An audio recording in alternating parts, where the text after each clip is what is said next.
आज के इस वीडियो में यहां पर ये जो आपको एक रेडिकल प्रॉब्लम दिख रहा है, cubic root of 1 plus square root of X equal to square root of 1 plus cubic root of X. हमें इसी रेडिकल प्रॉब्लम को जो है सॉल्व करना है और सॉल्व करके जो है हमें यहां पर एक्स का वैल्यू पता करना है। तो देखिए हम यहां पर एक्स का वैल्यू कैसे पता करेंगे। तो उसके लिए सबसे पहले हम मान लेते हैं कि ये जो इक्वेशन है ये यहां पर जो है ये बराबर है y के। तो इसका मतलब है कि ये वाला टर्म भी यहां पर y के बराबर हो गया और ये वाला भी जो है टर्म है ये भी y के बराबर हो गया। तो ऐसे केस में अगर मैं यहां पर जो हूं सबसे पहले इसको यहां पर जो है y के बराबर कर लेता हूं, तो हमने क्या किया, हमने यहां पर इसे जो है y के इक्वल कर दिया। तो अब हम क्या करेंगे, अब हम यहां पर जो है दोनों ही साइड का होल क्यूब करेंगे। तो यहां पर जो है इस साइड का हमने कर दिया होल क्यूब और यहां पर इसका भी कर दिया यहां पर होल क्यूब। सो यहां पर जो है राइट हैंड साइड में ये जो y है इसका भी हमने कर दिया होल क्यूब। तो इससे क्या होगा कि यहां से ये जो क्यूब है इससे ये क्यूब रूट कैंसिल हो जाएगा। तो क्या बचेगा, यहां पर ये हो जाएगा 1 plus square root of X equal to ये हो जाएगा यहां पर y क्यूब। यहां से हम कह सकते हैं कि स्क्वायर रूट ऑफ x ये इक्वल है यहां पर y क्यूब माइनस 1 के। अब अगर हम यहां पर जो है दोनों ही साइड का होल स्क्वायर कर देते हैं, सो यहां हो गया स्क्वायर रूट ऑफ x का स्क्वायर इक्वल टू यहां हो गया y क्यूब माइनस 1 का यहां पर होल स्क्वायर। तो यहां पर जो है इस स्क्वायर से ये स्क्वायर रूट कैंसिल हो जाएगा, तो यहां पर केवल x बचेगा। तो x इक्वल टू देखें ये किसके बराबर होगा, इसको हम यहां एक्सपैंड करेंगे a माइनस बी के होल स्क्वायर फार्मूला से, तो ये हो जाएगा y क्यूब का स्क्वायर, दैट मीन ये हो जाएगा y पावर 6 और यहां हो जाएगा ये माइनस 2y क्यूब और ये प्लस 1। तो मान लेते हैं कि यहां पर जो है ये है इक्वेशन नंबर 1। सिमिलरली यहां पर जो है हम ये कंसीडर कर लेंगे कि यहां पर जो है ये अगर y के बराबर है तो फिर देखिए यहां से हमें क्या मिलने वाला है। तो हम बेसिकली क्या करेंगे, हम यहां पर जो है दोनों ही साइड का यहां पर जो है हम होल स्क्वायर कर देंगे। सो यहां पर जो है हम इस साइड का यहां पर होल स्क्वायर करेंगे और साथ ही साथ इस साइड का भी हम यहां पर होल स्क्वायर करेंगे। जैसे ही होल स्क्वायर करेंगे तो इस होल स्क्वायर से जो है इस 2 से जो है हम कह सकते हैं ये जो स्क्वायर रूट है ये कैंसिल हो गया। तो क्या मिला हमें, यहां मिल गया 1 plus cubic root of X equal to यहां पर ये हो गया y स्क्वायर। तो यहां से हम कह सकते हैं कि ये हो जाएगा cubic root of X equal to y square minus 1। अब अगर हम दोनों ही साइड का होल क्यूब कर दें तो क्या मिलेगा हमें, यहां से हो जाएगा ये क्यूबिक रूट ऑफ एक्स का यहां होल क्यूब इक्वल टू ये हो जाएगा y स्क्वायर माइनस 1 का होल क्यूब। तो इस 3 से जो है ये क्यूबिक रूट कैंसिल हो गया। तो क्या बचेगा, यहां x बचा। तो ये हो गया यहां पर x इक्वल टू, इसको यहां a माइनस बी के होल क्यूब फार्मूले से अगर एक्सपैंड करते हैं तो यहां पर जो है ये हो जाएगा y पावर 6, सबसे पहले ये हो जाएगा y पावर 6 माइनस ये हो जाएगा 3y power 4 plus 3y square और फिर ये माइनस 1 के। चलिए मान लेते हैं कि यहां पर जो है ये हो गया इक्वेशन नंबर 2। तो यहां पर जो इक्वेशन 1 है ये वाला टर्म x के बराबर है और ये वाला टर्म भी यहां पर x के बराबर है। तो हम यहां पर जो है कह सकते हैं कि ये टर्म यहां पर इसके बराबर है। तो फ्रॉम 1 एंड 2, फ्रॉम 1 एंड 2, सो दोनों इक्वेशन से हम ये कह सकते हैं कि यहां पर जो है ये जो टर्म है ये इक्वल हो गया। देखिए किसके इक्वल होगा, ये यहां से इक्वल हो जाएगा, यहां पर आपको ये जो दिख रहा है इसके इक्वल हो जाएगा। सो यहां से जो है हमने इसको इसके इक्वल कर दिया। तो ऑब्वियस है कि यहां पर जो है ये जो y पावर 6 है यहां से ये इसको कैंसिल कर देगा। तो यहां से अगर हम जो है इस टर्म को इस साइड लेके आते हैं तो यहां हो जाएगा ये प्लस 3y⁴, सो 3y⁴, और ये हो जाएगा माइनस 2y⁴, और ये इधर आएगा तो हो जाएगा -3y², और फिर यहाँ पर ये +1 और इधर -1 आएगा तो +1 होगा, तो इसके साथ ऐड होगा तो ये हो जाएगा यहाँ पर +2, और ये हो जाएगा इक्वल टू यहाँ पर 0 के।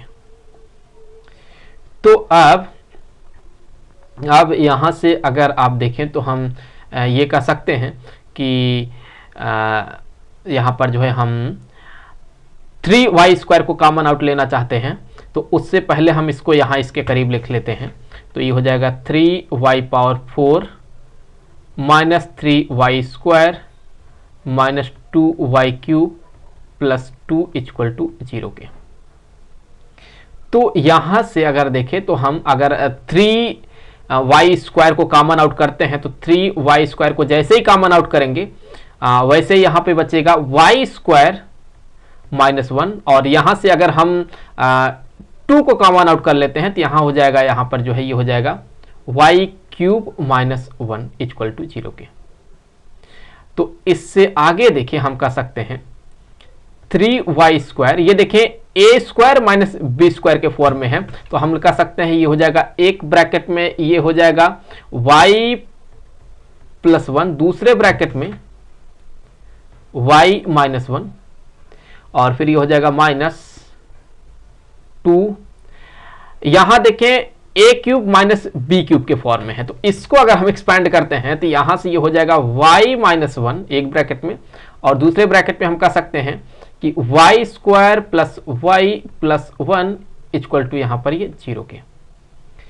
तो अगर अब यहां से y -1 को हम कॉमन आउट करें तो y -1 को अगर हम कॉमन आउट कर लेते हैं तो यहां से हमें ब्रैकेट में मिलेगा 3y², ब्रैकेट में यहां पर y+1 माइनस यहां पर ये 2, और ब्रैकेट में यहां पर y² plus y+1 equal to यहां पर ये हो गया 0 के।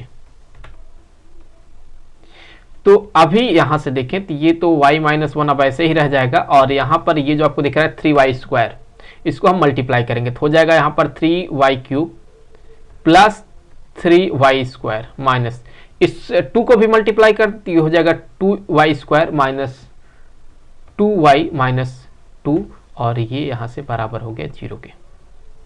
तो इससे आगे यहां से ये हो जाएगा y -1 एक ब्रैकेट में, और दूसरे ब्रैकेट में यहां पर हो जाएगा 3y³ प्लस इस 3y² में से इसको सब्ट्रैक्ट कर दीजिए 2y² को, तो ये हो जाएगा यहां पर y² minus 2y minus 2 equal to यहां पर 0 के।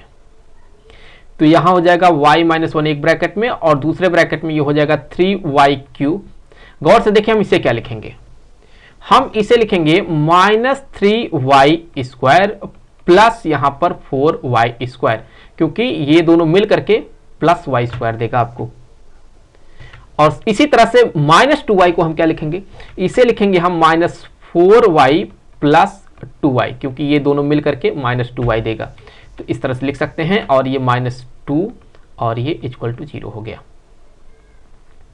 तो इससे आगे यहां से ये हो जाएगा y -1 एक ब्रैकेट में रहेगा ही, और यहां पर देखिए क्या कॉमन आउट हो रहा है 3y², तो 3y² को कॉमन आउट कर लें तो यहां हो जाएगा ये y -1 प्लस इसमें क्या कॉमन आउट हो रहा है 4y, तो 4y को कॉमन आउट कर लीजिए तो ये हो जाएगा यहां पर y -1, इसमें क्या कॉमन आउट हो रहा है 2, तो +2 को कॉमन आउट कर लें तो ये हो जाएगा y -1। सो ब्रैकेट क्लोज हो जाएगा, और ये बराबर हो गया 0 के। देखिए पूरे में से हम यहां पर जो है y -1 को कॉमन आउट कर सकते हैं, तो y -1 इंटू यहां पर y -1, और ब्रैकेट में क्या मिला हमें, यहां मिला है 3y² प्लस 4y, और यहां पर ये +2 इक्वल टू 0 के। तो यहां से ये हो गया y -1 का होल स्क्वायर, ये दोनों मिलकर के y -1 का होल स्क्वायर बनेगा, और यहां से ये ब्रैकेट में 3y² plus 4y plus 2 equal to यहाँ पर हो गया 0 के। अब देखिए यहाँ पर अगर हम y माइनस 1 का ये जो होल स्क्वायर है इसको अगर हम 0 के इक्वल करते हैं तो यहां से ये हो जाएगा y माइनस 1 इक्वल टू 0। तो y इक्वल टू यहां से क्या हो जाएगा, y इक्वल टू यहां से हो जाएगा 1। तो y का यहां पर एक वैल्यू 1 मिला हमें। तो अब यहां पर ये जो दिख रहा है आपको ये एक क्वाड्रेटिक इक्वेशन है, तो इससे तो हमें y के दो वैल्यू मिलने चाहिए, लेकिन क्या इसका रियल सॉल्यूशन होगा या नहीं होगा उसे पता करने से पहले हम यहां पर इसका डिस्क्रिमिनेंट पता कर लेते हैं। तो यहां पर अगर आप इसका डिस्क्रिमिनेंट पता करते हैं d जो कि बराबर होता है b² माइनस 4ac, तो b कितना है 4 का स्क्वायर माइनस 4a कितना है 3 और ये कितना है c 2 है। तो हो गया ये 16 माइनस 24 इक्वल टू यहां आ गया -8। तो ये जो -8 दिख रहा है ये यहां पर निगेटिव आया है, दैट मीन ये 0 से छोटा होगा। तो जैसे ही ऐसा होगा वैसे हम कह सकते हैं इसका कोई भी रियल सॉल्यूशन नहीं होगा, नो रियल सॉल्यूशन। तो अब हमें y का सिर्फ एक वैल्यू मिला है 1। अगर y का यहां पर 1 वैल्यू है तो x का क्या होगा वो हम निकाल सकते हैं। कैसे, हम यहां पर जो है इंसर्ट करेंगे कि जैसे ये हमने कंसीडर किया था ना, ये किसके बराबर है, ये हमने माना था कि ये यहाँ पर y के बराबर है। सो अगर ये y के बराबर है तो y का वैल्यू तो 1 है, तो यहाँ से हो गया ये cubic root of 1 plus square root of x equal to यहाँ पर 1 हो गया। अगर दोनों साइड का हम क्यूब कर देते हैं, जैसे हम दोनों साइड का यहाँ पर क्यूब करेंगे वैसे ही ये हो जाएगा यहाँ पर 1 प्लस ये क्यूब रूट हट जाएगा क्यूब करने पे square root of x equal to 1। तो यहाँ से हो जाएगा square root of x equal to 1 minus 1 equal to 0। तो ऑब्वियसली x का वैल्यू यहाँ पर आ जाएगा 0। तो इस तरह से जो है हमें यहाँ पर x का वैल्यू 0 मिल रहा है।